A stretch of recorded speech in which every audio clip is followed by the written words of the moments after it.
الغاليين أهل مصر، أهلا بيكم في حلقتنا النهارده.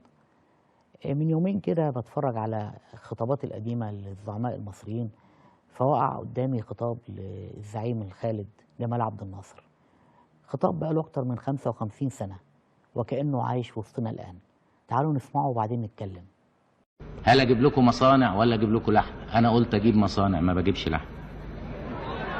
طلعتوا انتوا، اما جت اللحمه غليت زمزقتوا شويه. طيب معلش، ما الناس ايه تتعلم، وطلعت الرجعيه والناس بره وقالوا مصر فيها مجاعه، مصر فيها مجاعه، والواحد يعدي شارع الازهر يلاقي ريحته كلها كباب من اولها لاخرها. مفيش. سمعنا الخطاب مع بعضنا وكأن الزعيم الخالد جمال عبد الناصر عايش في وسطنا. طول عمر الشعب المصري على رتيبة واحدة وهي الشكوى. طب أنا عايز أقول لك على حاجة، هات لي شعب من الشعوب العربية بيشتم في بلده أو بينتقد بلده زي ما احنا بنعمل، مفيش. طب أنا عايز أدي لك مثل تاني، أنت هتقول لي احنا في غلاء وفي وفي وفي وفي، مش عايز تبص للي حواليك.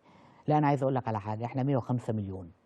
عارف إن احنا عدد سكاننا قد مين؟ قد البحرين وسلطنة عمان والإمارات والكويت وتونس والمغرب والجزائر.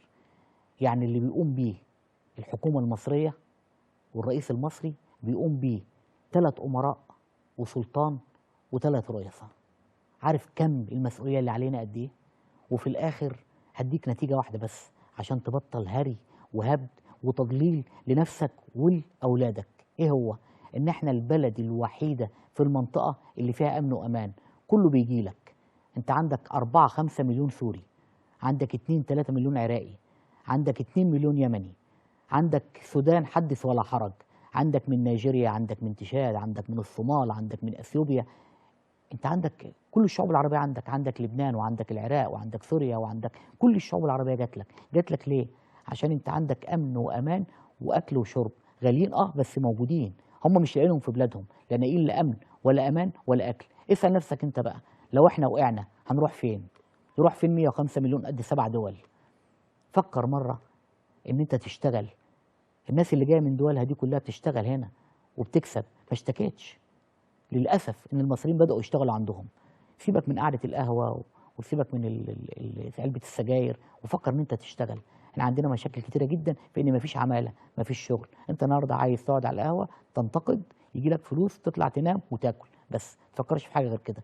فكر ان انت تشتغل، فكر ان انت تنتج، فكر ان الناس اللي جايه من الدول التانيه دي واشتغلت هنا وعملت مصانع هنا وانت قاعد نايم. لا بالعكس، ده انت بتدور على انك تشتغل معاهم. الناس دي كلها نجحت. ما تقوليش ان هم معاهم راس مال، الناس دي بادئه من تحت الصفر. مش كده ولا ايه؟